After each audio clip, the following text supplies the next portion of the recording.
Katty. Greetings. Hello. I'm good. How are you doing? I'm good. How are you? Welcome. I'm so good. Thank you for having me. Now you're a singer. Yes, please. I am. Yes. Singer, songwriter, Songwriter. creative producer, director. Oh my God. You do all of it. Yeah. I think you have to be as a creative though. This is very true. Yeah. You do have to.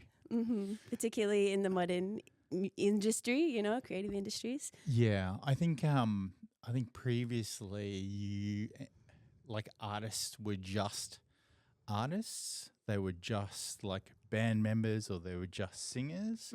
Whereas now I think with advancements in technology and like the ideas of not being bound to one specific thing, you can be like lots of different things.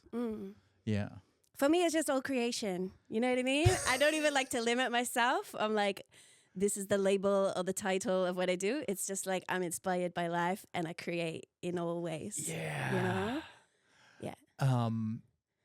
It is interesting, like the number of podcast guests I've had, everyone does create at a certain level in almost all aspects of their life.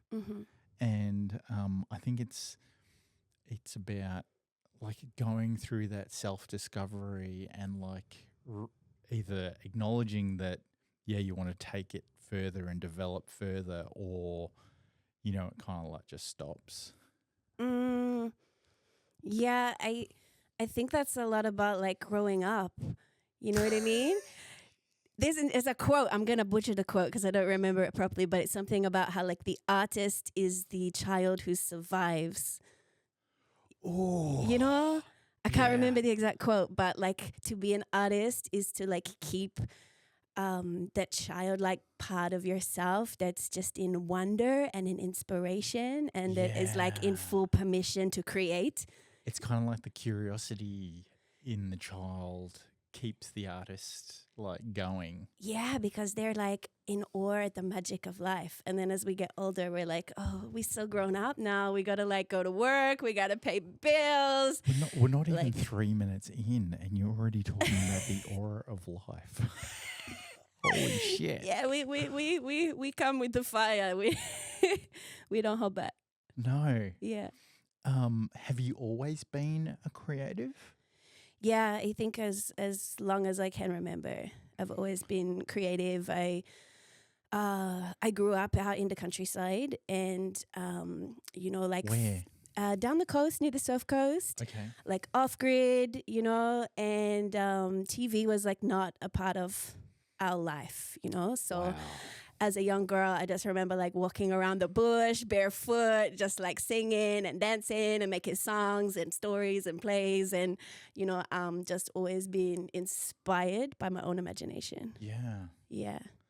And when did you like realize that you wanted to do like something more with it? I don't know if there's like one pivotal moment that I made the decision, but I feel like it was just a natural part of my expansion and my evolution as a creative person is just always keeping that wildness alive and giving myself permission to express. I think it was just an organic evolution. But I do remember when I was 14, because I ran away from home when I was 14. Oh, shit. Yeah, and so I like hitchhiked around Australia. Oh, shit.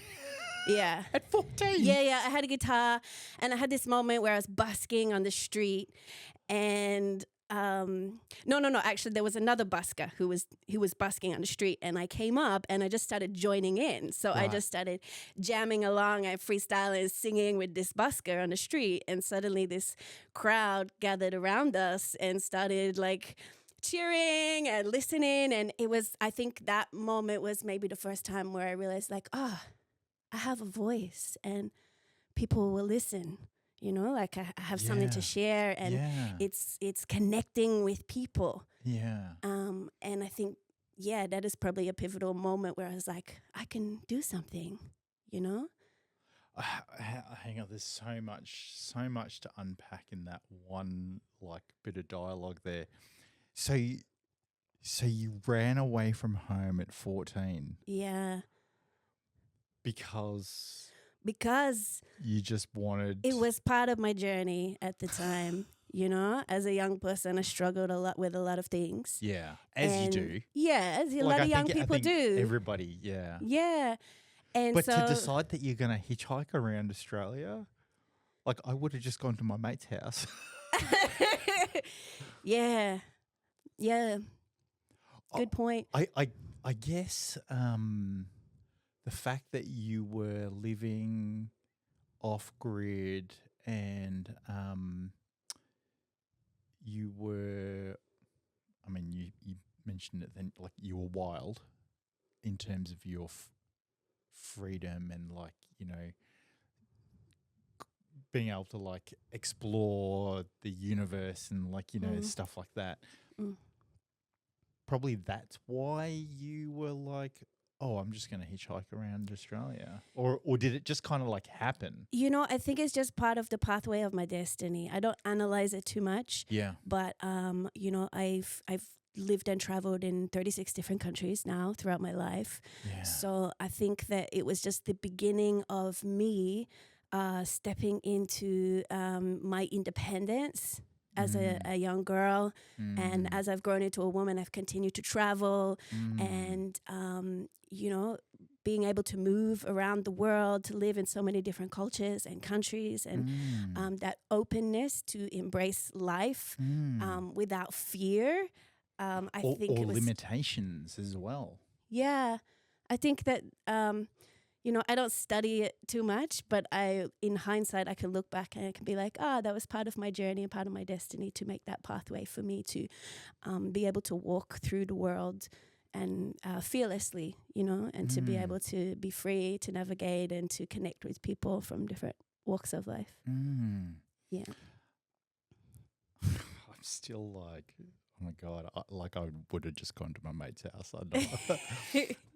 So musically, like, with a guitar, like, was your family like musically sound, or was the guitar just something that you? You know, apparently my great-grandfather was a musician. Okay. But I never met him. I didn't grow up in a musical household, although my mom always tells me the story that when she was pregnant with me, she was very sick and she had to stay in bed. And so she used to just play records over and over. My mom had a big soul and jazz collection. She was really into the vinyl. And so I think that was like my connection with music. Even in the womb, it was like it was healing, you know. And as I said, like growing up as a young girl, it's very isolated, you know, to be out in the countryside here. So I think music was that. It was my imagination. It was my escape. It was is what filled me and inspired me. And then, so I went out and you started out just solo acoustic, playing guitar and singing and writing songs and traveling around. So after I hitchhiked around Australia, my family moved to Quebec, French Canada. And yeah. Is that the accent? I think the accent is just like a little bit of everything from all over the world, like the 36 countries. Yeah. I think I've just picked up a little bit from all over, and obviously being based in the Caribbean for the last 4 years as well, I definitely have a little bit of Bajan slang that's infiltrated its way into my dialect. I forget where I was in the story, but I continued to do that, you know, continued to travel so and to make music. So your family moved to Quebec. Yeah. And then you just continued traveling and and with that journey, like my music evolved. I had like a 10-piece funk and soul band that I was singing with for a while. Wow. I also sang backing vocals with a lot of different reggae bands over the years, bands from Africa, and also Soul Nation, which was based in Australia. I toured with them for about 7 years. Wow. And then over the last 4 years I've been based on the island of Barbados and doing a lot of reggae and fusions with soul and hip hop and reggae. Yeah. When you were younger, how did you, like, what inspired you to, like, write your songs? And, like, what was the process of coming up with your lyrics? For me, I feel like artistry is two things. It's both alchemy and it's affirmation. So like when I was younger, I think the writing process for me was more, it was transforming and healing the things that brought me pain or the things I struggled with, or, you know, it was like a process of trying to understand life or to give voice to the things inside of me that I couldn't maybe intellectually understand, but I needed to emotionally process. And I think as I've gotten older and I'm further along in this journey, it becomes more about affirmation. So it's about what I'm speaking into being. So in the Caribbean, in the Rastafari beliefs, there's a concept called word, sound, and power. So it's the understanding that words have frequency, they have vibration, you know, and we can use our words and also like the power of our sound to create, to manifest, to speak things into being. So I think as I got older, my music, it's become more conscious and it's become more a process of affirming and speaking into being through my songs. Yeah. And that's so interesting because you mentioned earlier that even in the womb, like your mum was sick, but she was playing all this music and it was almost like healing for her, which then transpired into you, you know, pre-being born. And then you kind of found that it was this healing process for you as well. Absolutely. And I think as a creator, the process of creation is healing, but in performance, it's another thing because that's the act of giving to others, you know, when you're performing or even when you're releasing a track, it's like it's extending that healing out to the audience, to the people who are experiencing it or who are listening to it. And you must get such great feedback as well from like listeners or the audience because they like resonate with your lyrics or like the songs that you create and things like that? Yeah, absolutely. I always very grateful, you know, to receive feedback from people. And I think something as an artist that I've learned is that we don't always know the impact of our work. Yeah. You know, like I remember like a couple of years ago, it's like maybe 5 years ago, I was doing some shows at the Nightcat. And I was setting up, my band was sound checking, I was getting ready to come on stage. And this man walked up to me out of the audience and he said, "Hey, you don't know me, we haven't met yet, but I came here last year and I bought your CD. And I just wanted to let you know that I was going through a divorce at the time. I was really suicidal, like my mental health was really bad. And I bought your CD and I listened to it every single day. Like I literally put it on every morning and it's like the only thing that would get me out of bed and get me through those hard times. And I just wanted to come here tonight to thank you and to let you know." And I was like, oh, you know, like my work is done. I felt so touched because as an artist, you don't know who's listening to you. You don't know how your experience or your journey or your story or your songs are impacting another. And so to receive that feedback, I think it's really powerful because we just show up. You know, we show up and we do our thing and we share. And, you know, and that takes a lot of courage even, you know. It definitely takes a lot of courage to acknowledge that he listened to it every single day and then make the effort to actually come and say, "Hey, I just want to thank you for the difficult time that I went through and you helped me get through it."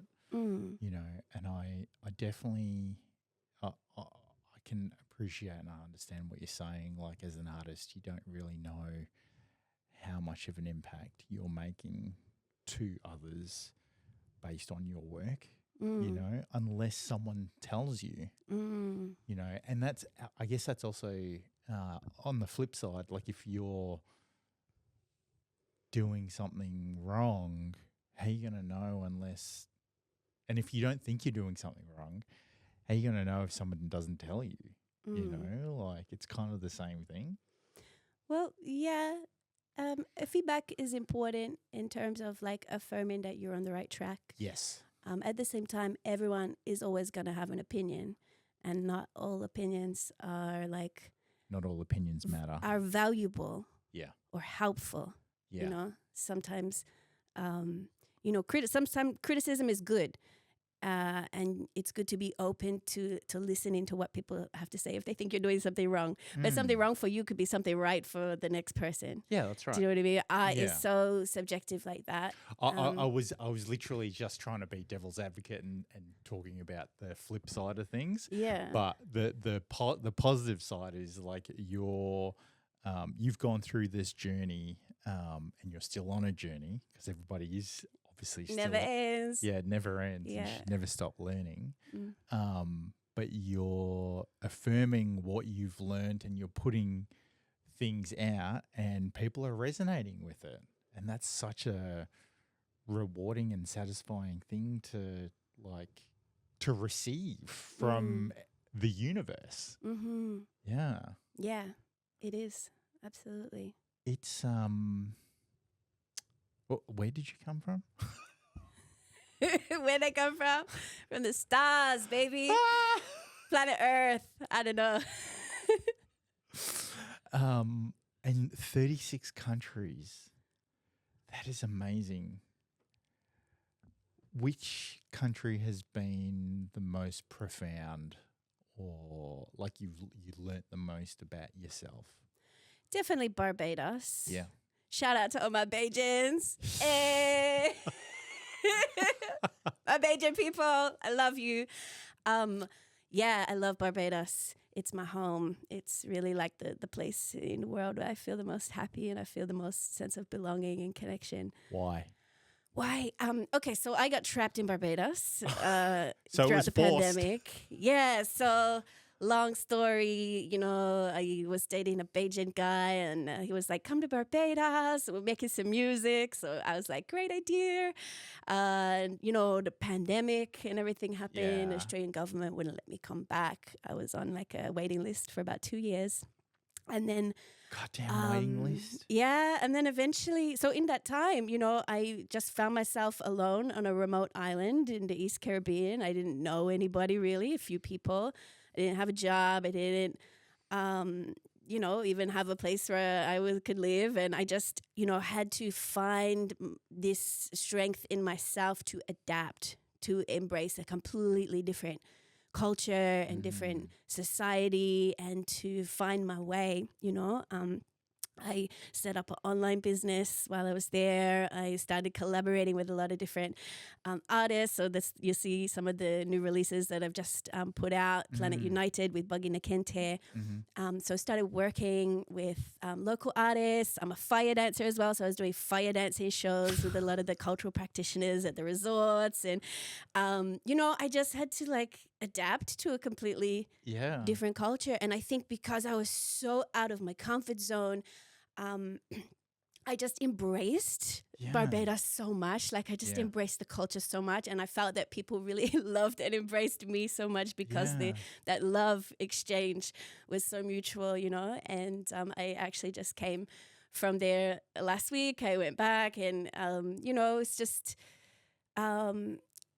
those moments where, you know, just being so extremely out of my comfort zone and so disconnected. So I missed the whole like experience of the pandemic here in Australia. It was a completely different reality for me. I was in this bubble, you know, for almost 4 years where we were in a bubble as well. Yeah, but, you know, I could see, you know, I was observing it from the outside. Yeah. So I think being detached from everything that was so familiar to me, it gave me this opportunity to create myself. Yeah. You know, and to create this whole new life and this new reality. And I think it took a lot of mental mastery too, you know? Yeah, this is probably one of the most inspirational stories that I've heard that has come out of the pandemic.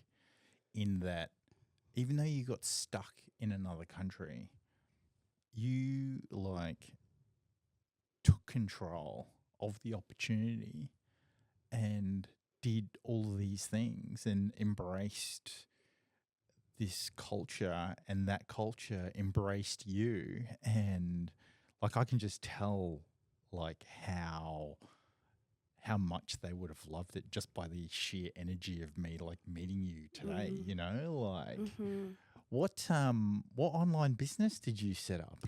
So it's called the Global Creative Collective. Yep. It is an online platform. It's an education and development platform for creative entrepreneurs. Yeah. So it's a whole series of short courses, mentorships, one-on-one coaching. To support creative leaders to develop their creativity, to like master their mindset, and also like business skills as well to help them with the entrepreneurial side of things. Because as we're talking about, like artists have to wear so many different hats these days. You're not just an artist or a creator. You also got to be doing marketing, you got to be doing business, social media. There's all these because all of skills. those things now help in you becoming relevant and you becoming you know the artist that you want to be for your audience, you know. How is your audience like? There's so many and look, social media has changed the landscape so much, you know. Like I remember when this is a bad example, but Justin Bieber got found on YouTube by Usher. Did he? Yeah. Okay. He got found by Usher and Usher signed him. And that's what sparked Justin Bieber, right, when he was younger. And that was a while ago, but now it's very much like the conventional way of signing a contract with an agency and doing all of that, like doesn't exist as much now because you can record a song on your phone or whatever and then upload it to YouTube or SoundCloud, and as long as you keep doing that and you build an audience, and then someone's going to find you. Yeah, the industry has definitely changed a lot, and I think it requires artists to have their own momentum, even if you are signed with a label or you're signed with an agency. You know, there's still you still have a responsibility to show up with your own momentum and with your own presence, and to you know, even you know, having those leadership skills or those entrepreneurial skills to be able to like be visible and to put your work out there and to show up for that. So yeah, I'm real interested in understanding. So you're in Barbados and then you set up this creative collective platform. What made you decide to do that? Is it, like... Well, because I was, you know, stuck on a remote island and I was like, hey, I got to survive here. I think Barbados is like the third most expensive country in the world. Wow. Correct me, someone, if I'm wrong, but it's very expensive, the cost of living there. And I was in a situation where I was going to be trapped for an indefinite amount of time. And so I have a background. I studied psychotherapy.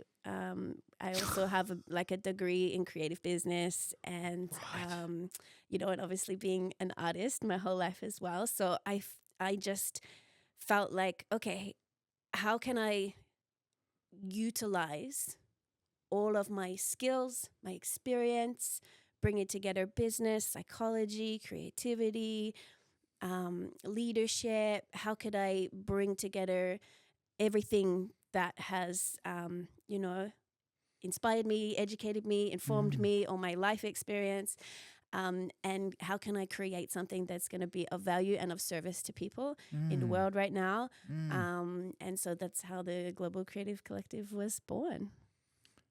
Yeah.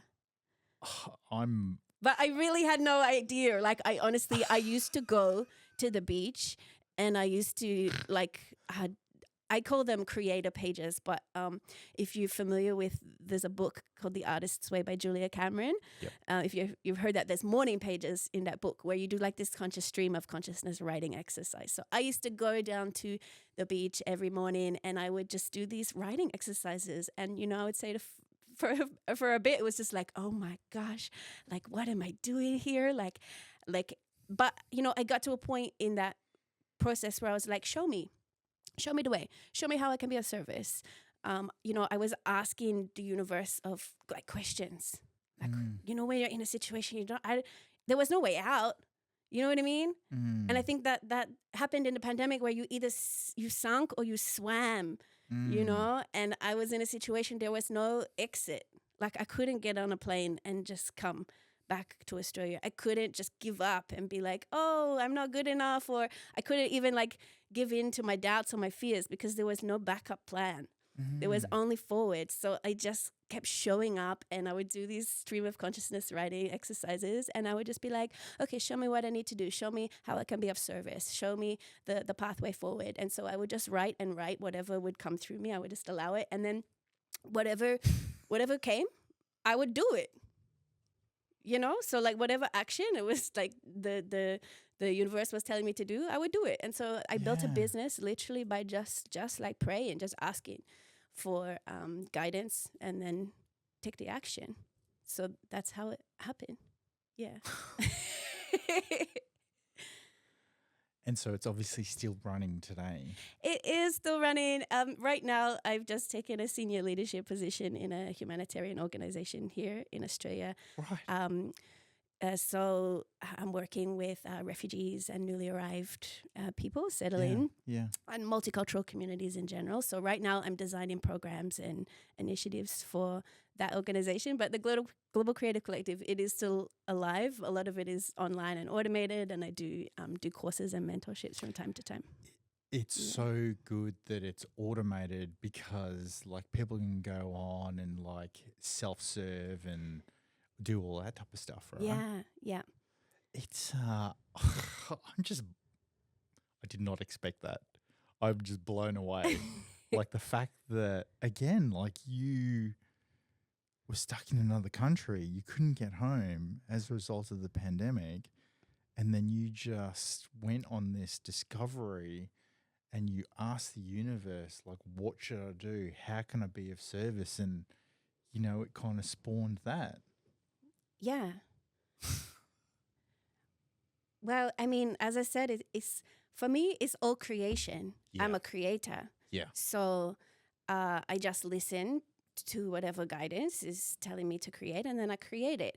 I just show up for it. And I think that a lot of us are like that. Like we know what we want, or we know, like, or we have a dream, or we get this inspiration, but then our mind is like starts to doubt it, and then we fear it, and then they'll be like, oh no, I couldn't do that, or I'm not good enough, or la la la la la la, whatever, like, whatever your brain is gonna go on about. But I mean, we all know that it's is just exactly. Sometimes we just get it blocked to take the action. But when you're in a situation where you don't got a backup plan, you can't. You have to keep moving forward. Yeah. So that is so what the voice sounds like in my head. La la la la. Yeah, you know it. Yeah. We all got it. Yeah. Yeah. We are definitely our own worst enemy, Mm. because we critique and we listen to the voices in our head, and instead of like taking action. And I really like the fact that you were almost like brainstorming and then taking action. The fact that I feel a lot of people don't take action and they just end up staying in the same position. If they could just take a little action, like every single day, in a 12-month period, you're 365 little steps further away from where you were the previous year, and they don't have to be like massive like steps or actions. They could just be little ones. I think people, as a result of today's technological culture and the speed at which technology is moving, we expect things to happen very quickly. And when they don't, some people just move on to the next thing, and they don't like continue on and push harder, or, take a little more of a step or a little more of a step.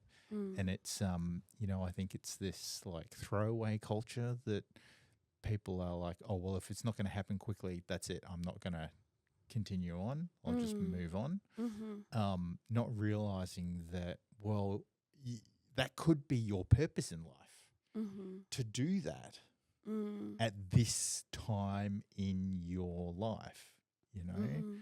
and it's okay to pivot like at a later stage, but like you should definitely like work out what your purpose is and things like that. Like earlier this year, I ended my 11-year photography career. Wow. Yeah. Yeah, that's a big transition.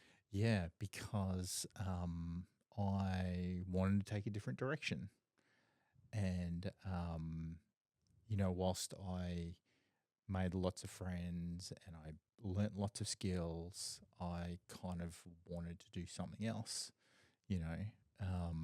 Plus, there was some stuff happening like with my family and all of this, and I'm trying to like, get things back from a personal point of view. But,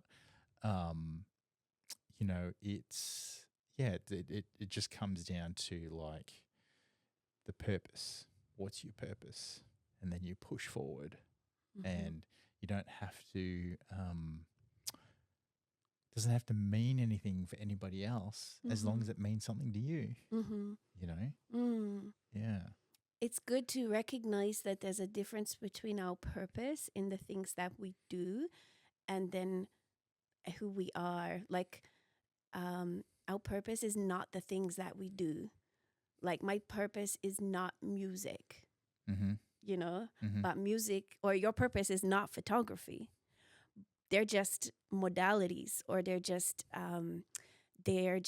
tools that we have in our toolkit. For me, my purpose is deeper than just performing or recording. It's about elevating people. It's about empowering myself and empowering others. And there's so many different ways we can do that. We can do that just by speaking here right now in the podcast. We're serving our purpose, but we can get very attached to the identity of I'm a singer, I'm an artist, I'm a photographer, I'm a whatever it is that you do in your job, but our job is not the purpose. Our purpose is really our intention, I think, of why, like the deeper why we do it. Yeah, and so I was in boudoir photography, and my purpose or why I was doing it was because my mum and my sister, my older sister, were two formidable forces in my life. And I've got two daughters, and I wanted to give back to women and show them a different side to themselves, and empowering them by utilizing photography so that they can kind of break free from all of these societal pressures or cultural pressures that they have and kind of insecurities on themselves. And so I did that for 11 years, and then I guess the reason for the pivot was that I wanted to do something else by utilizing my voice. And so I set this up. And I feel like I am trying to make more of an impact on individuals by sharing other people's stories. The podcast originally was for photographers, models, and creatives, and then I opened it up to musicians, performers, and I mentioned before I had like Chinese doctors on and like Chinese medicine doctors and stuff like that. And it's about origin stories. How did you become who you are today? Because I think with all of the like as I said before, the advancements in technology and like the pressures that we put on ourselves and like mental health and all of this, we forget that we have gone on a journey ourselves and to sit down and reflect on, oh, wow, like, you know, I had a guy on here, Mike, and I did his podcast, and after his podcast, he said to me, I wasn't going to tell you about my car crash and what I went through to recover and the impact of meeting Dave Grohl and all of this. And I was like, really? He's like, yeah, but you opened me up and you allowed me to feel safe and vulnerable to tell my story. And I was like, oh my God. That's beautiful. You know, we do live in this fast-paced throwaway culture. You know, we want everything quick. Our attention span is so short. It's so diminished as a human species. But there's so much depth that we can reach when we just allow the spaciousness to be and to be still and to actually connect and drop in. And that, yeah, as you said, when you create those safe spaces, it's really beautiful, the depth that, you know, can come to the surface. Yeah. Yeah. So yeah, like I'm just like blown away every single day. I get to sit down and have a conversation with someone about how did you get to where you are, and then we uncover all these other things. You know? Amazing! What a beautiful like transition in your own creativity, but like a completely new way for you to express yourself and to share that. Exactly. So, so you started the online collective. You've been touring as well, and you've got an album coming out. An album or a song? Well, I have a series of singles. Yeah. I just released a music video and a single 2 weeks ago. Yeah. With Buggy Nakente. It's called Planet United. And it was with Soulfire Production. So we just released that through Reggaeville a couple of weeks ago. Yeah. So yeah, Planet United representing.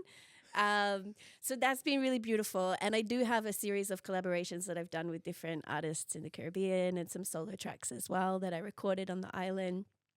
So yeah, I do plan on releasing them later in the year. But my way of releasing music has changed a lot, I think, as an artist. Like, in what way? I don't really think about albums anymore, to be honest. The last album I released was called Rise Up Radiate. That was in 2020. And since then, I've just dropped single after single after single, and a lot of collaborations too. So the way in which I create music has changed a lot. I tend to work a lot more with producers than previously. I had a 10-piece band and, you know, like would rehearse and trying to get all those musicians in the same room, like live music. And you were hitchhiking and just walking up to other buskers. You know, it was a different process. It was organic. Yeah. Whereas over the last few years, I've mostly just been working with producers. Yeah.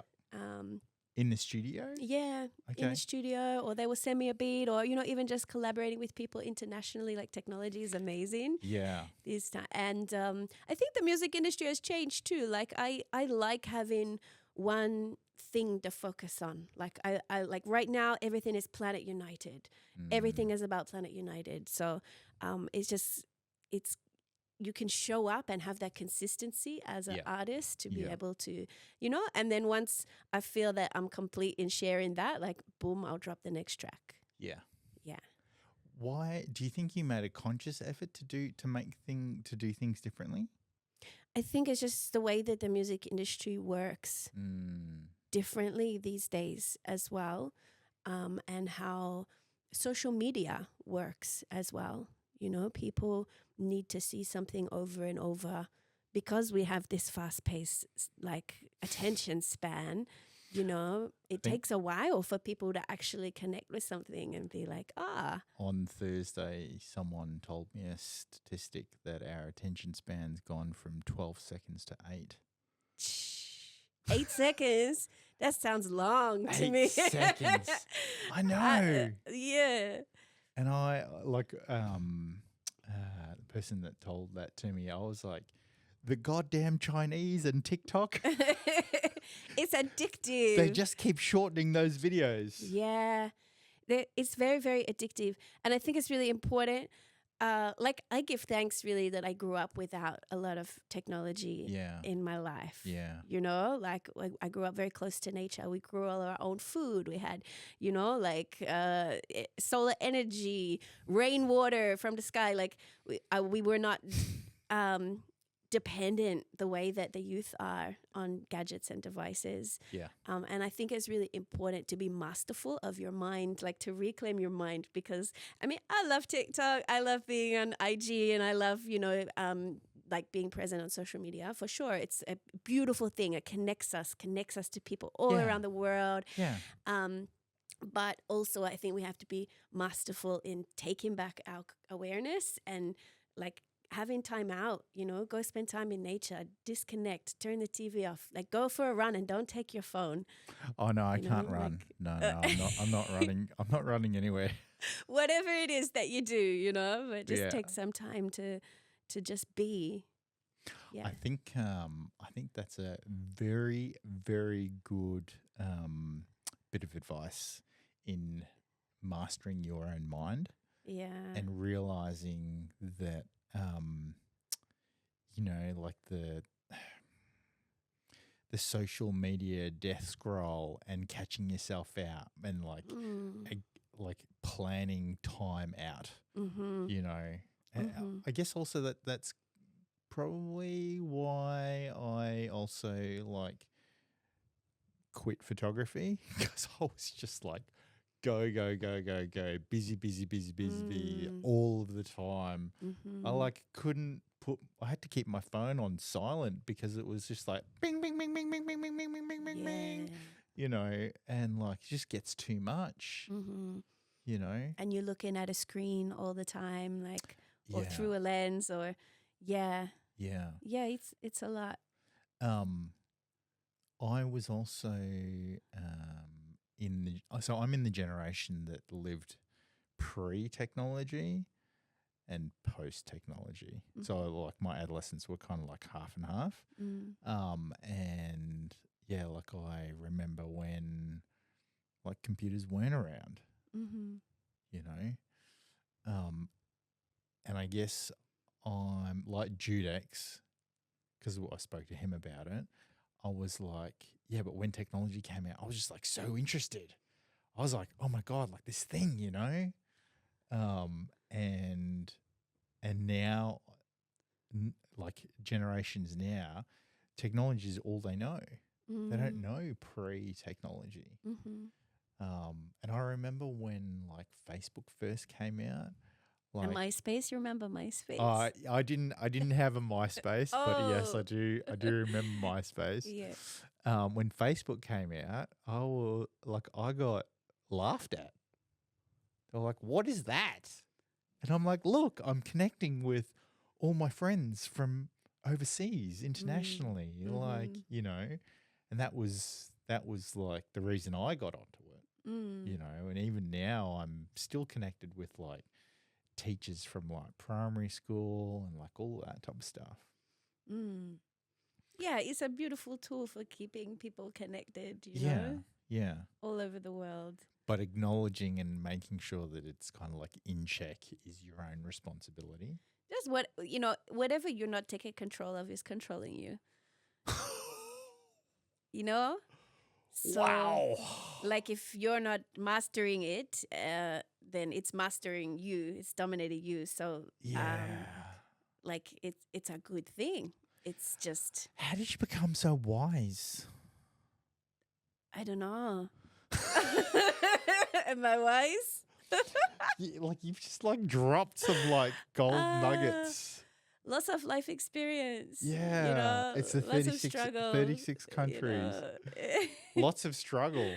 Yeah. What advice would you give your younger self? Ooh,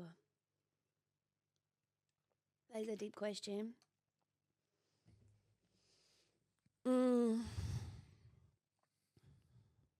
Mm. What advice? Um,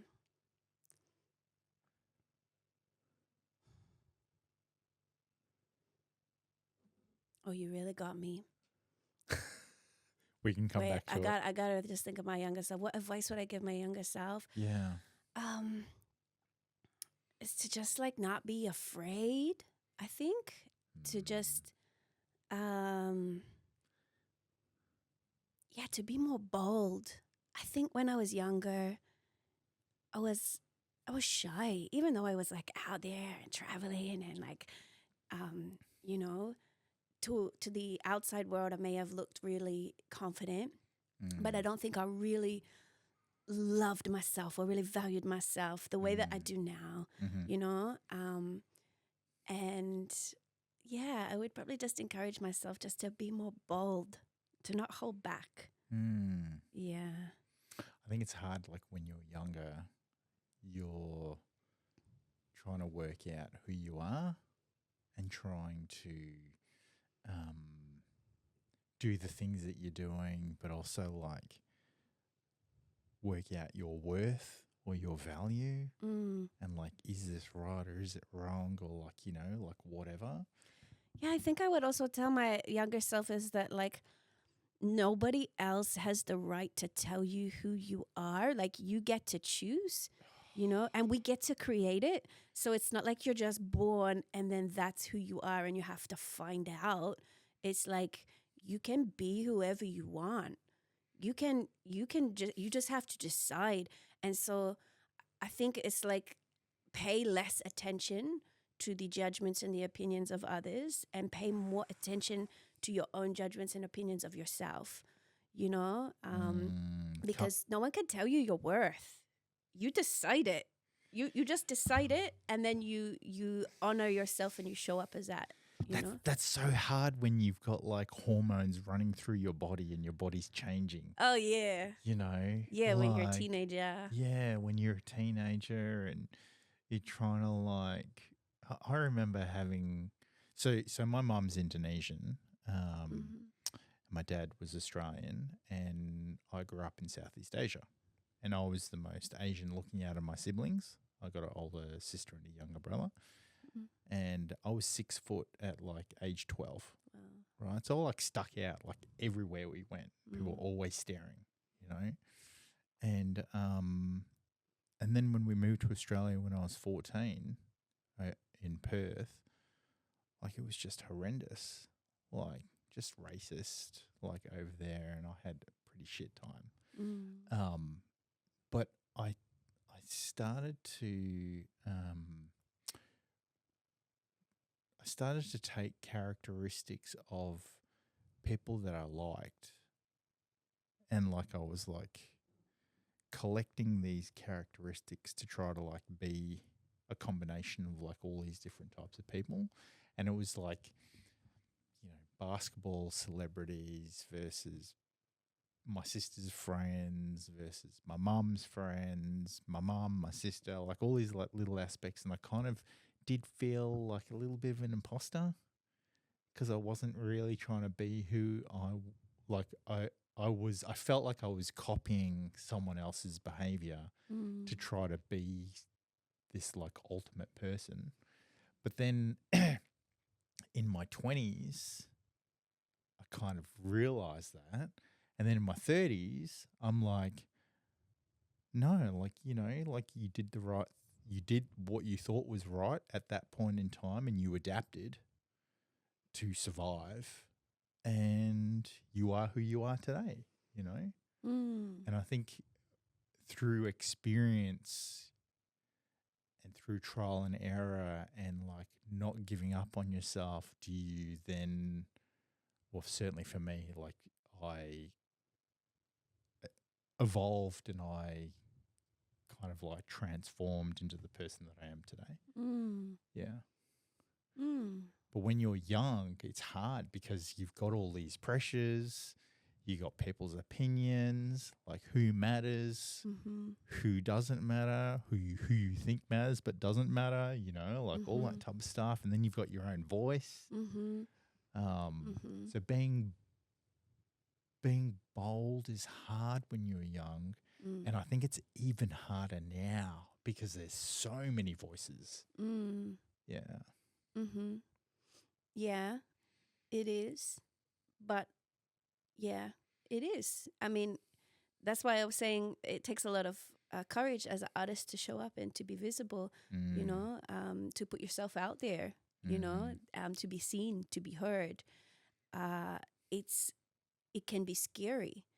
But at the same time, I think that it's one of the biggest unmet needs on the planet is that people want to be seen and they want to be heard and they want to be felt and they want to feel connected, you know, to others. So it's not easy, you know, and I think that it takes a lot to arrive at that point in your life. There will always be a lot of voices, and the more successful that you become, the more voices there will be. There will be people that love you, and the more love you get and the more people who embrace you and love you, the more haters, people with bad mind who will come and they will like put things on your name, you know, or they will throw insults or things at you or hate you. It's okay. It's just you need to prioritize the value of the importance of those voices. And someone said to me once, the measure of success is how many haters you have. And I was like, that's such a negative way of thinking about success. Isn't success more about measuring how much of an impact you're making to other people? It's just that those people are reciprocating that impact in such a negative way.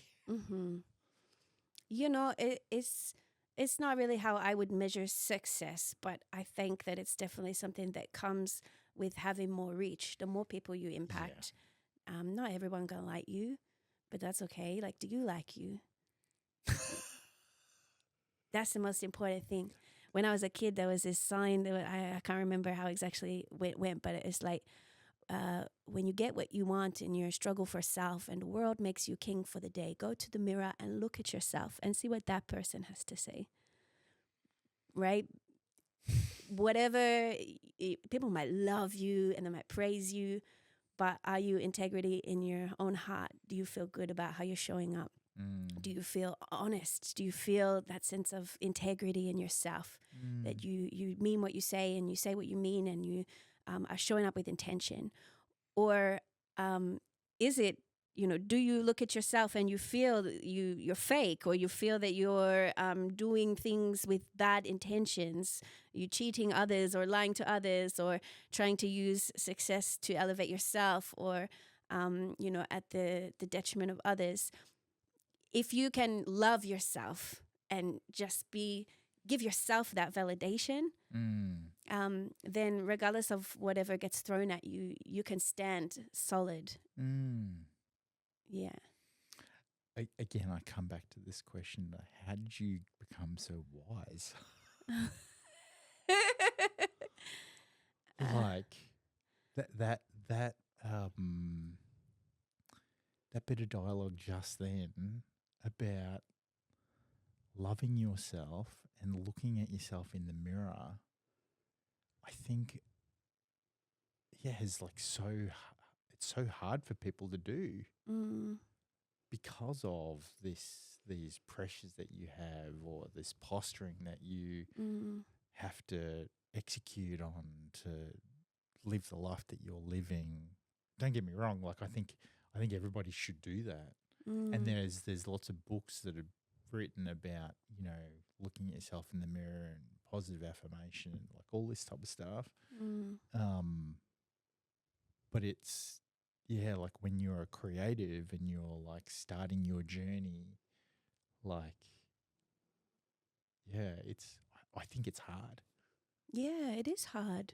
It's even hard when you're down the journey. Just you become more practiced at it, you know? There we go again with more wise like nuggets.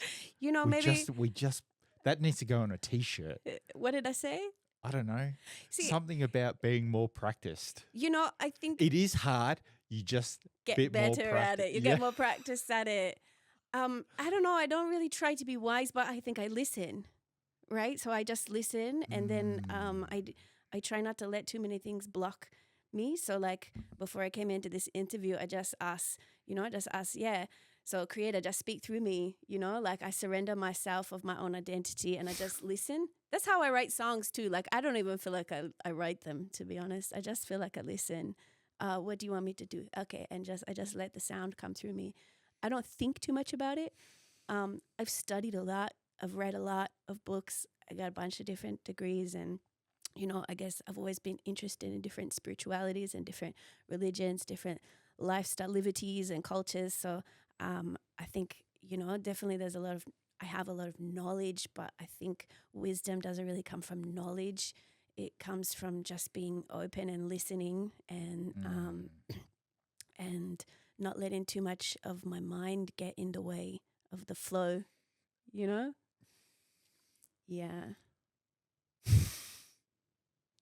You said the magic word. The flow? No. Surrender. Surrender. Yeah, like you don't even got to try too much.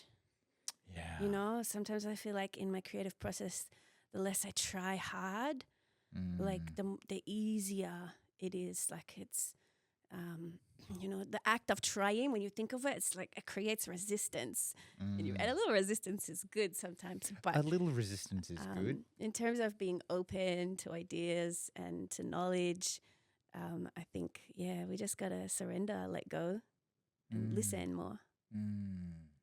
Yeah.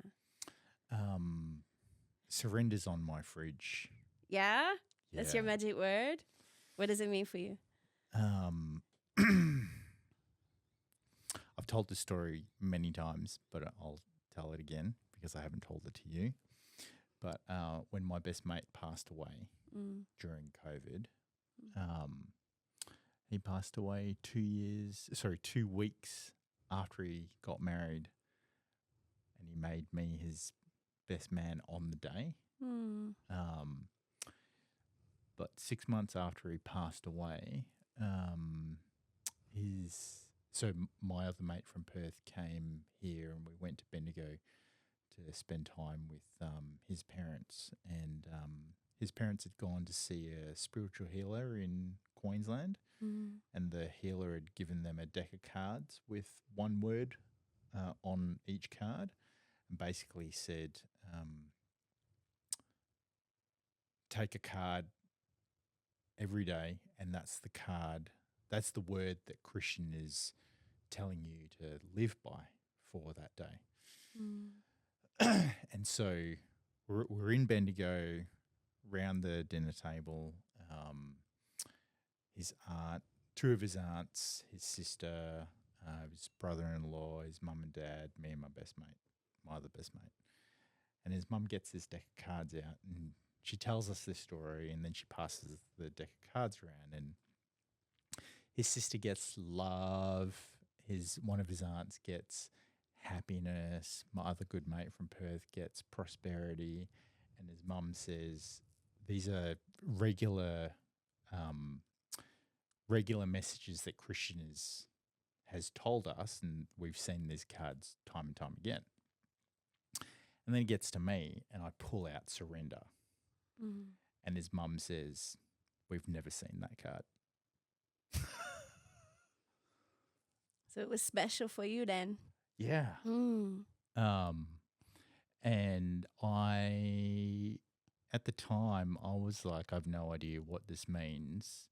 I think it means, to try to be more open to the path of photography or creativity or whatever I'm doing, and just adapt and listen to what the universe is telling me and respond.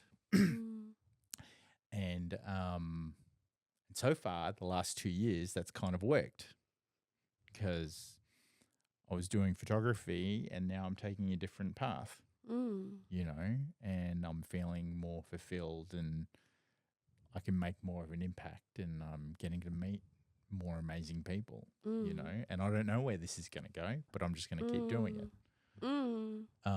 So yeah, whenever I hear surrender, I'm like, that word just keeps coming up.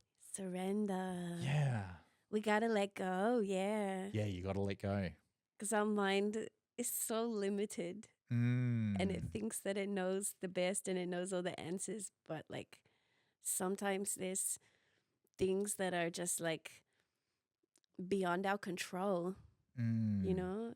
And if we surrender to it, then we can be present for a new possibility that we wouldn't have even thought of. Yeah, and I think some people see that word as being a weakness, like you're giving in, but I see it as openness, opening yourself up to other possibilities, opening yourself up to, and I would say that I'm spiritual, but opening yourself up to this divine intervention. You know, like whatever it is, like something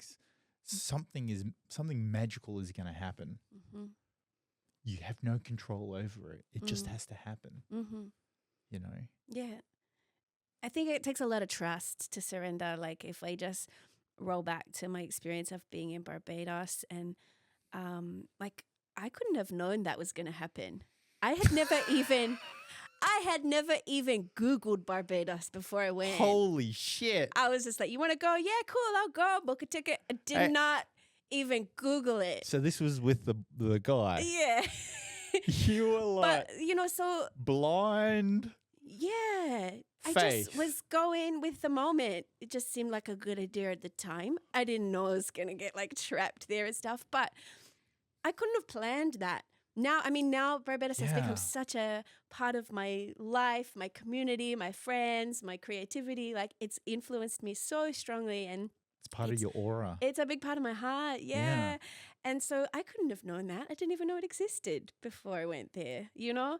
But if I didn't surrender to following, you know, that intuition or following that inspiration, I wouldn't have known. And even when I was there, like I didn't know what I was going to do.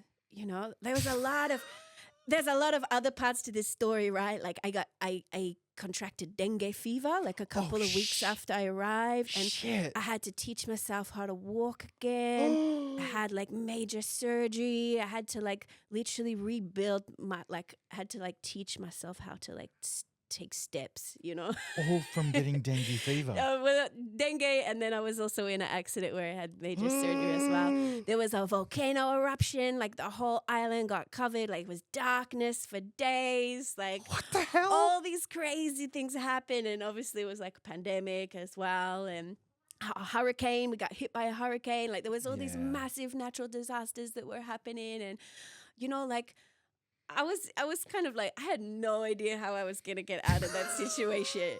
Like my mind is not, I put more trust in like my higher self, or, you know, whatever word feels appropriate, God, the universe, creation, spirit, the divine, whatever I have more faith in that. And I trust in the divine plan for my life, that even when things feel like they're falling apart, or it feels like, oh my gosh, this is chaos. Like, how am I going to navigate this situation? I don't have as much faith in my own human limited mental intelligence as much as I do in life. Like I just trust in life. Hang on. But didn't you say you did a couple of degrees?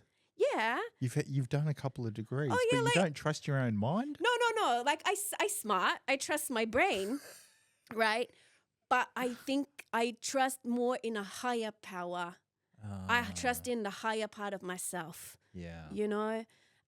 Because our mind can trick us and fool us, and you know, the mental programs that we run, it can be full of doubts or fears or misinformation. But I believe that when we surrender, when we go, you know what, I don't know, but I trust in life, I trust in the universe, I trust that you know, the universe is always working to align me with my highest potential. The universe is always working out in my favor, even when it's falling apart. It's just rearranging it and putting it in a new place. So I trust in that. And yeah, I just trust in the divine plan for my destiny. It's not really my job to work it all out and to have all the answers and to know all the knowing in my brain. It's just keep showing up, you know? And it all works out. Hey, look, we're here. We got some good stories to tell. Holy shit. Like, you're so right. It's not up to us to try to work it all out. Like if you look back in your life, everything works out, right? Eventually. I always believe everything works out for me, even when things is like real messed up or they're falling apart. Yeah, but so before I came, when I left Perth to come here in 2001, before that happened, my mum took me to a clairvoyant, Okay. and I distinctly remember what this thing that the clairvoyant said, and like we did the tea leaf thing and blah blah blah, like all of this. She said, "Don't worry about your son. He has a guardian angel who's looking over him." And the first thing I said was, "Who is that?" And then she said, "It's an older woman who's looking after you." And I honestly have felt in my entire time that I've been here, or since that session, like that's what's happened. Because you're right, like things have always worked out in the end, regardless. And if it hasn't worked out, it's not the end yet. It's still going. I had this little mantra that I still say when I feel like things are falling apart, or I feel like I don't know, you know. It's like, what if this is the best thing that ever happened to me? You know what I mean? Like when something real messed up happens, it's bad, and you're like, oh, like I didn't know how I was going to get out of that situation. Like, what if this is the best thing that ever happened in my life? What would I do? And then just do that thing. You know, it's the law of assumption. I assume that things are always working in my favor. I assume that the universe loves me so much that it's always going to protect me. What's been the most absurd thing that you've like done to like get yourself out of a situation? The most absurd thing that I've ever done to get myself out of a situation, I don't know. I mean, besides I just told you. flying to Barbados on a whim, getting dengue, being in a car accident, not really knowing the location that there's a volcano and hurricanes and like all this type of stuff. Yeah, I think I just told you a pretty like epic Yeah. way I got myself out of the situation. Yeah. But yeah, I think I got through that situation by just saying this mantra. What is this? What if this is the best thing that ever happened to my life? Yeah. Because I had a choice in that moment where I could have been like, oh my gosh, my life is over. Like I'm stuck and everything's gone wrong. And, you know, like I thought, you know, the relationship that I flew over there, like, you know, it ended after a few months. So, you know, I was like, I'm alone in the middle of nowhere. You know, there's always like a doom story. Like every story has like you could tell that story with the most negative. I could tell that story in such a sad way. I could be like, oh, you know, my heart was broken. I was stranded. I had no money. I was like stuck. I was all alone. I could tell that story with so much like pain, you know. But there's this saying. It's from Carl Jung. It's a bit of something that I live by. It's like we are not the things that happen to us. We are who we choose to become. Right? So like we have a choice in how we use our word sound power, right? How we tell our stories and how we tell the world who we are. So like if we believe that we're the loser in the situation, or we believe that the world is against us, or we believe that we're the victim and everything's gone wrong, then we'll keep to tell that story and we'll manifest it. We'll make it real. But in terms of like mental mastery, my mind is so strong that even when those things are happening to me, or even when I've had experiences in my life where, I've experienced something that's horrible, my mind, I will tell myself, like, what if this is the best thing that ever happened to me? So, like, I'm winning. I'm always winning because my mindset is that I'm going to succeed. I'm going to thrive. I'm going to be the best version of myself. My mind is actively looking for opportunities. It's looking for opportunities to evolve, to be better, to make the most out of any situation. So that's my choice. We can't always necessarily change the things that happen to us. We all go through painful experiences in life. We all experience death or relationship breakdowns, or we lose jobs, or family members or people that we love, or we all will experience pain on some level in our life. But how we choose to navigate that situation, and who we choose to become, and what we choose to believe that situation means about us. Like, I'm no less because if somebody, is rude or is violent towards me, or, does something to me to attack me, I'm not less because of that. I can't make it to mean anything about me. It's you know what I mean? Yeah, it's so true.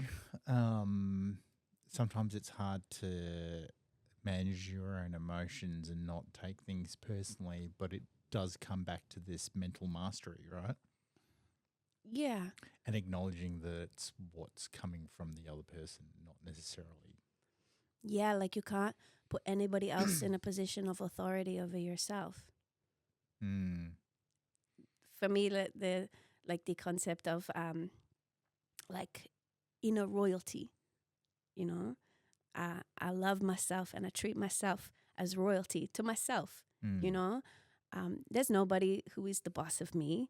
There's nobody who can tell me anything about me which is not congruent to that which I choose to believe about myself. That doesn't mean being completely blind to, people in your life giving you constructive feedback or criticism, or being open to, bettering yourself, or, developing and having some self-awareness and things like that.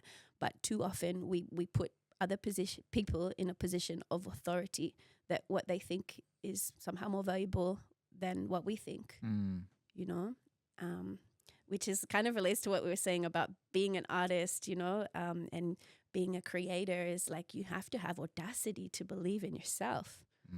Because if you are dependent on other people's judgments or evaluations of whether you're good or not, you'll never show up, So you have to have a little bit of, like we call it the batshit. I call it the batshit crazy. Like you gotta be a little batshit crazy, like Yeah. you gotta be a little wild, but you have audacity. You gotta be a little bit batshit crazy. Yeah. Yeah. And there's I've seen so many people like online have mentioned this quote about like everybody will think you're crazy until you've worked it out, and then they want to know how you worked it out. Yeah. And it's just kind of like, well, no, you have to go through your own journey or process of being batshit crazy to work out the formula for yourself. And I guess as a photographer, I would like look for inspiration outside of Australia and try to like look at different techniques and like try to kind of like create my own technique. And I guess it is a little bit about going through the process, going through the self-discovery, working out what's right for you, and then applying that. And then,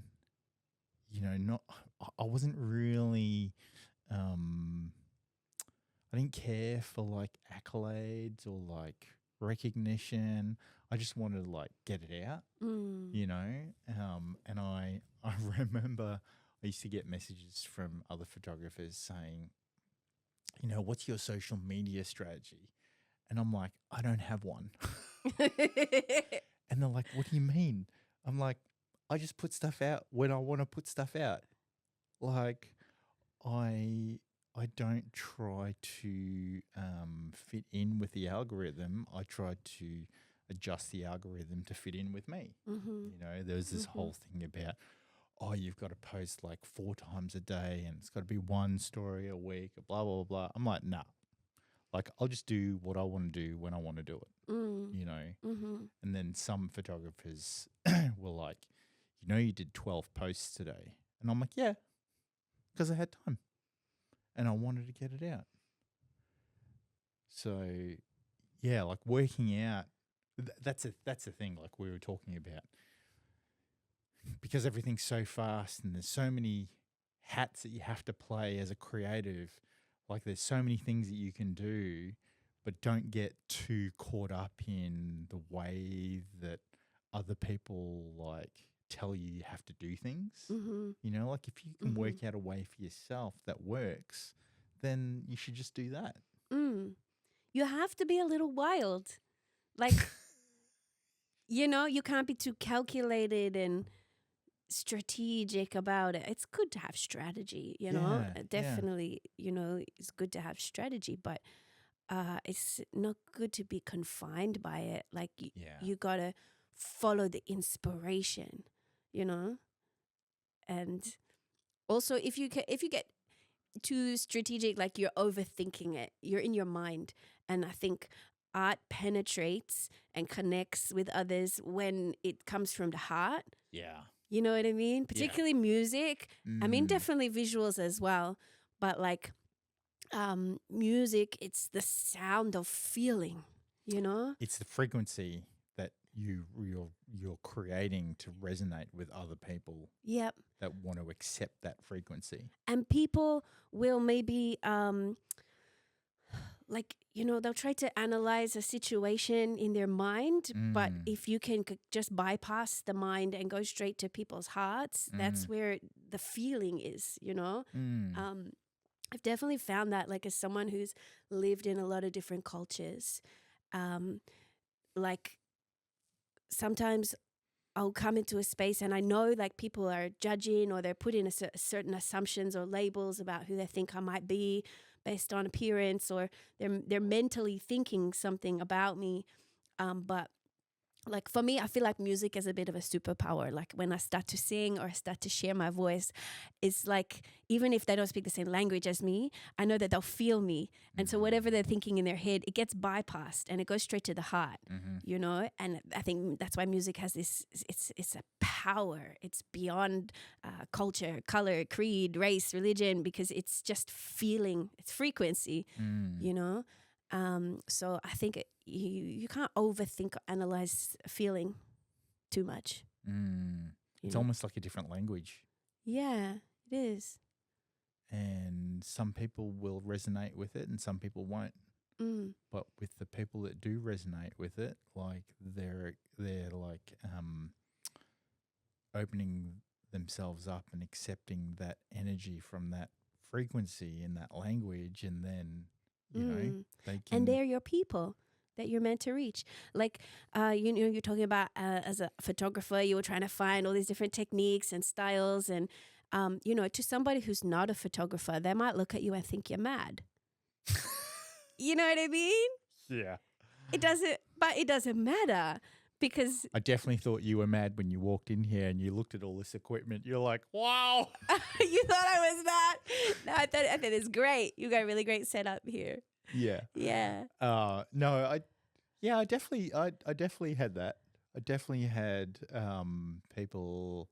I could tell that they didn't understand the depth at which I went to. You know, and yeah, and I think the reason why I got really good was also because I wasn't afraid to like put myself online and show my face. So one of the things with photographers is that there's a behavior where they tend to be behind the lens all the time. Behind the lens, and they're not getting in front of the lens. And, you know, I was always getting questions like, how are you getting to work with so many people? How many shoots are you doing a week? And I'm like, I don't know, like 24 shoots a week or something, like something ridiculous. like my most I think was like 24. But I pretty much said to people, it's because what you see is what you get, and what I put online is actually me. And like when people would come for a shoot, often I would get the comment, "Oh my God, you're exactly how you are online." And I'm like, "Yeah, I am." Like friendly, I'm joking, I'm laughing at myself. I'm not afraid to like be an idiot, like and it allows people to connect with you. Well, I found that it allowed people to connect with me, and then it just ended up being this marketing machine, word of mouth, you know? Yeah. So I definitely think being authentic and resonating with people in whatever creative space that you're in is just going to help push out what you're creating to even more people. Yeah, people can feel it when you're coming from a place of authenticity and when you're being genuine as opposed to when you're being fake. I read something a while back, and it was talking about like the electromagnetic frequencies of our hearts and our brain, right? So like neuroscience teaches us that our brains emit an electromagnetic frequency based on the thoughts that we think, right? Sends out a signal, we can measure it.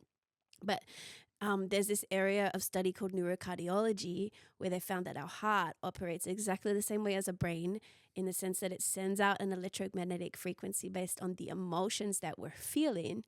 But what's crazy about this study is that our heart is 60 times more powerful than our brain. So even if I'm telling you something with my words and I'm like, this is great, la la la la la. If my heart or my emotions is completely the opposite, if I'm being fake to you, you'll be able to sense it. Even like you'll be able to feel it 60 times more powerful what your heart is receiving. And so, I think that's like where our instinctual intelligence comes in, because when someone is being fake or they're lying, it might look great on the surface, it might sound great, but people won't be connecting, or they won't be engaged, or they won't feel it on an emotional level, or part of their instincts will tell them that something's off, So I think, just being real and coming from the heart and leading from a genuine place, people are going to connect with it so much more deeper. Yeah. All right, I've got another question. All right.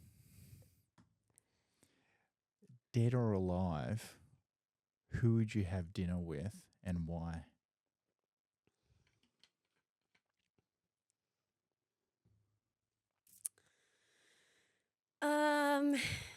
Bob Marley.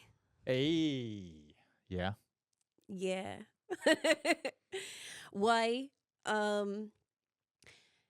I think he's an artist that has been very influential in my life ever since I was a teenager. And, just somebody that I admire, respect, someone who had a huge impact on the world globally, And, I really would see him as a prophet of types, He was an incredible force on the planet with his music and his creativity. I just think I'd enjoy his company, I think when I think about people that I would have dinner with, he would definitely be on the list. Yeah? Yeah. We should have it. Yeah, we could have a dinner party. The Dalai Lama is another one. Okay, yeah, he can come too. Yeah. Yeah, we'll cook up some nice Ital food and yeah. Because it is just about being able to converse with them and understand, the messages that they have. Like, where do they see what's going wrong in the world today, and how can we advance it even more, or like coming back to trying to understand like the reasons why he was the way that he was, you know, and like just being able to absorb all of that, like by being in his presence. Mm. Mm-hmm. Yeah, absolutely. Um, yeah. I mean, did you see the One Love movie that came out recently? Yes. What did you think of it? I thought it was an interesting story of his life. Uh-huh. Yeah. You know, I don't want to throw no shade on it, like big ups to all the like actors and producers and, everyone who put the together. Yeah, I mean, I thought it was an interesting perspective. It just didn't feel like it was the real Bob, though. Mm. I don't really feel that the actor really portrayed the essence of Bob Marley in that movie. I mean, I've read like a bunch of like biographies, and even just from knowing Caribbean culture, and like it was very evident to me that the actor was not Caribbean. It's so hard to find an actor to fill the shoes of such a iconic individual, though. Yeah, of course. I mean, he did a great job. Again, like no shade. But Bob was like, when you trace back Bob's story, like Bob was a ghetto boy. There was a roughness and a wildness to him, and a freeness and a liberation. Whereas, there's a little bit of stiffness, I would say, when I'm seeing the movie. It's not Free flowing. it doesn't have that wild freeness that I see in Bob. He was raw. He wasn't polished. He wasn't a pretty boy. He wasn't putting on a show for the cameras. He was like raw, unfiltered. And you can see that when you look at interviews back of him, and even you can just see that in the culture, Jamaican culture. Talk to me about Planet United. Planet United. Yeah. You can see my design here. I designed this one. Yeah, that's great. Yeah. So Planet United, it's all about oneness. It's about love. It's about embracing our shared humanity. And, it's a collaboration with Buggy Nakente. It was recorded by Peter Coppin at Monster Peace Studios. Big up yourself. And mixed and mastered by Peter Coppin as well. And recently released through Reggaeville. So, so if you've seen the music video on Reggaeville, it starts with a quote from Selassie I. So Selassie I, the Emperor of Ethiopia, gave an address to the United Nations in the 60s. And the quote from it is, "We must become members of a new race, overcoming petty prejudice, owing our ultimate allegiance not to nations, but to our fellow men within the human community." So Planet United is really the movement of the human community, right?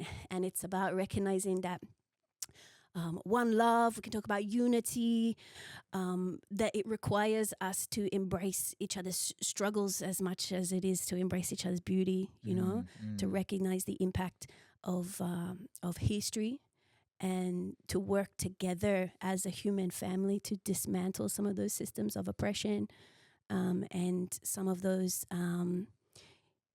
structures that have been built that still exist, in our modern day.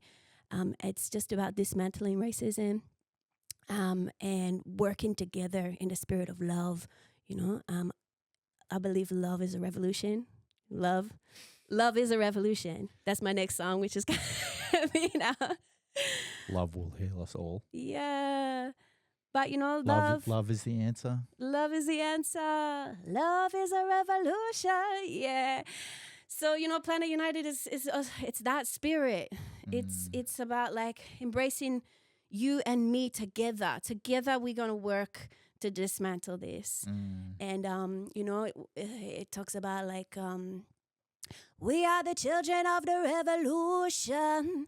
We are the children. We are the generation. We are the ones right now. We can't change what happened in history. We can't change, what's gone on in terms of colonization.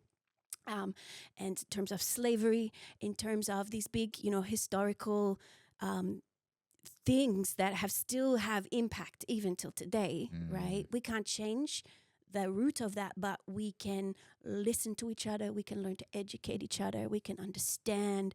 We can have empathy and compassion. And by embracing each other in the spirit of love, like love dismantles the barriers. Love takes down the you and the me, and it just makes it a we, right? It's us together. So, I love that. It's the acknowledgement of each other with a common goal to like work together to like be able to overcome anything, and that anything could be the things that were done in the past that we're trying to like push forward for. You know, yeah. It just sounds like such a great thing to be a part of. Yeah, it was really beautiful. When we shot the music video, we made like heaps of T-shirts and flags, and we just brought a little bunch of the community together in Barbados, and we were marching through the streets, and just creating this movement of love, because I know that nowhere is perfect, but in Australia you see that there's a lot of movement or progression towards embracing multiculturalism and celebrating diversity. There's, so much more people are showing up to try to embrace this movement of unity. But it's not like that everywhere in the world. There's a lot of divisions, a lot of segregation, separation that exists in the Caribbean as well, and I think, one thing that really triggered this song is, I was in love with a Caribbean man, and it was quite taboo in a way for people to see us in an interracial relationship. There was a lot of hatred, a lot of judgment, a lot of just pain and resentment that was directed towards us, and at the time I was like, how could our love be so triggering or upsetting for people, and I didn't know anything about Barbados before I went there, but it really took me down a journey of educating myself to understand the history of slavery there in Barbados, and throughout the Caribbean and the American region in general, and just reflecting on the history and learning how that inequality still exists and how it shows up, and how it's institutionalized, how it exists on a systemic level. And so, there's a line in the song that says, each one must teach one to deconstruct history, recognize injustice and structural inequality. We forward on the mission to dismantle oppression. One love people is the natural progression. So, through learning, listening, understanding, having empathy, compassion, we can work together. And if we work together in that spirit of love, then we can start to dismantle some of those things. And I think that, one love people is the natural progression. We're moving more and more into a more globalized world. There's more and more opportunity than ever for us to learn from each other's cultures and to embrace each other's cultures and differences. And, I feel like when you look at the war that's going on in the planet, when you look at the separation that still exists, it's like, we still haven't learned that we're the same yet. Like we really, really do need to unite. We need to remember that we're part of the same human community, that we're part of the same human family. And the issues won't disappear as long as... The same species. Yeah, we're the same species. Maybe we need like a war with the aliens or something to like... all come together, to remember like, hey, we all from the planet, we all from Earth, Well, we're all Earthlings. Yeah. I mean, sorry, there's just so much to unpack there. So you were in love with a man, and then culturally there was all of this like hatred and misjudgment. I'm like, yeah, I mean, so hard.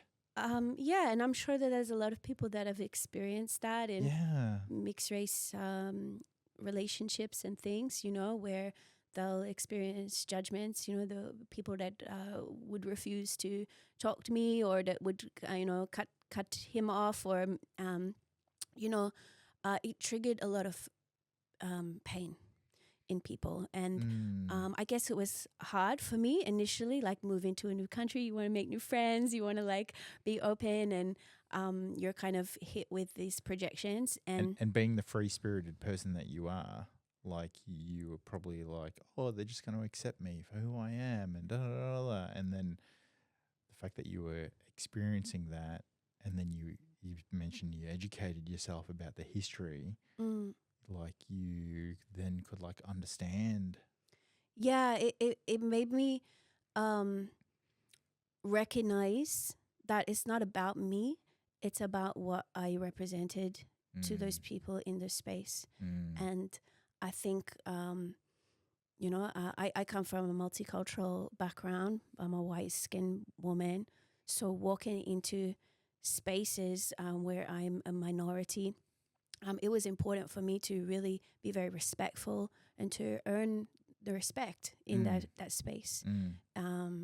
It's a privilege to be invited into, a lot of those spaces that I was welcomed into. And so I think I just learned not to take it personally. It's not about me, but I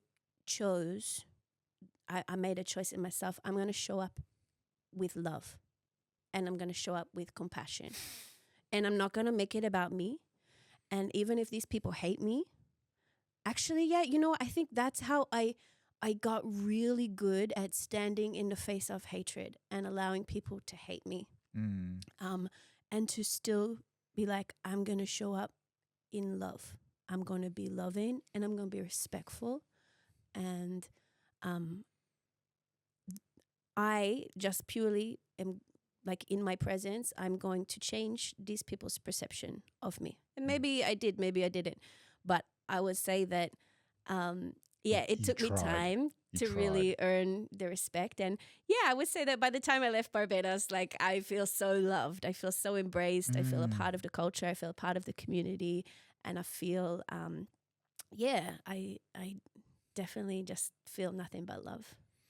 Love is always the answer. Love is a revolution. We've been going for an hour and 37 minutes. Whoa. It definitely didn't feel like an hour and 37 minutes. It went quick. You have personally made this whole experience and this whole purpose of what I'm trying to do here so much more meaningful just by listening to your story and listening to what you've done and how you've overcome it. And like, people need to hear that, and I know that like it's all relative. Like, there are some stuff that's going on in the world that's so much harder and all of that. But at the end of the day, the message is still the same. Love is the answer. We need to come together and support each other through acknowledging each other's histories and differences and struggles and traumas, but work together to kind of like move forward as a race, move forward as a people, like these wars that are going on, like who even still understands why they exist, Either it's money or greed or ownership of land or whatever, but at the end of the day, like, we just need to come together. Yeah, absolutely. All of those things,